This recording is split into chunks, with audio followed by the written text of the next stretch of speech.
ये बात आज से लगभग 30 साल पहले की है। मेरे दादाजी ने मुझे ये कहानी सुनाई थी।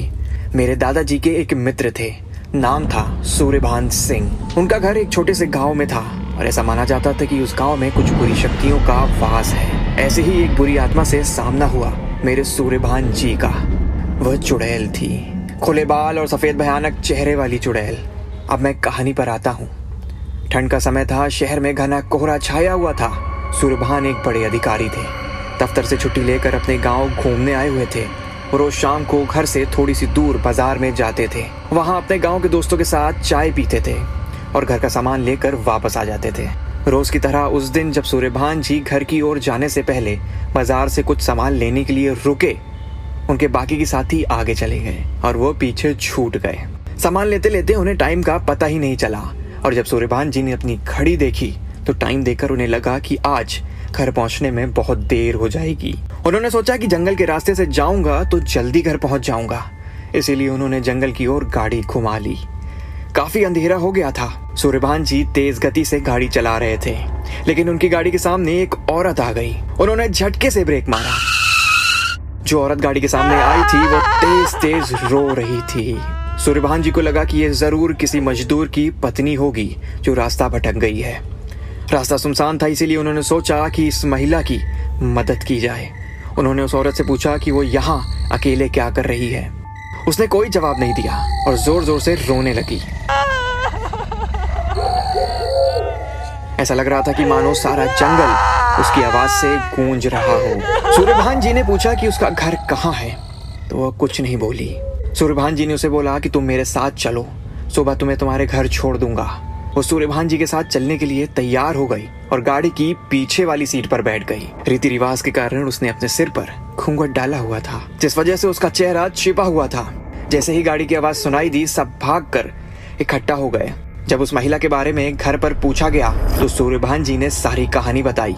सूर्यभान जी ने कहा कि खाना बनाने में मदद कर देगी। उन्होंने सोचा शायद इसका मन बहल जाएगा, लेकिन सूर्यभान जी की पत्नी कविता जी को उस पर शक हो गया।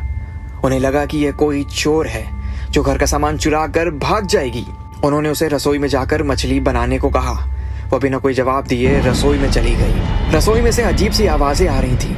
रसोई में सारा सामान रखवा कर कविता जी ने उससे कहा कि सब भूखे हैं, इसीलिए जल्दी खाना बना लेते हैं। उसे रसोई में भेज तो दिया था, लेकिन उनका मन अभी भी शांत नहीं हुआ था। 10 मिनट बाद वो रसोई में पहुंची तो देखा अभी भी वो थैले से मछलियां निकाल ही रही थी। यह देखकर उन्होंने उसे बोला कि अभी तक तुमने खाना बनाना शुरू नहीं किया, कब बनेगा और कब सब खाएंगे।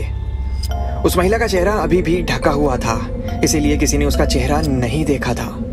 कविता जी उसका चेहरा देखने की कोशिश करती रहीं, लेकिन उन्हें उसकी झलक भी नहीं दिखाई दी।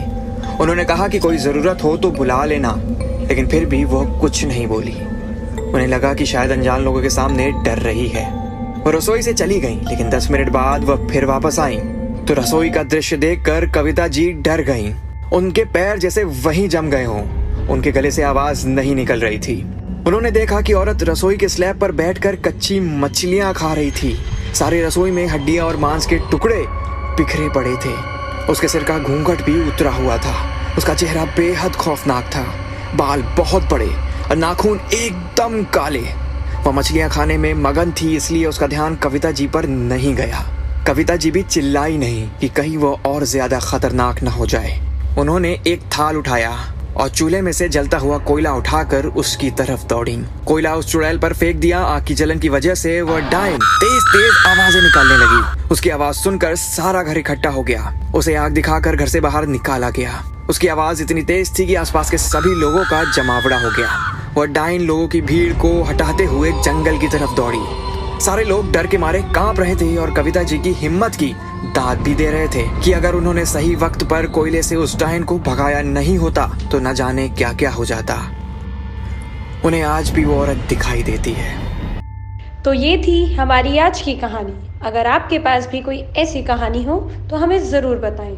हम उसे अगले सप्ताह ग्वालियर खबर के दर्शकों तक ज़रूर पहुंचाएंगे।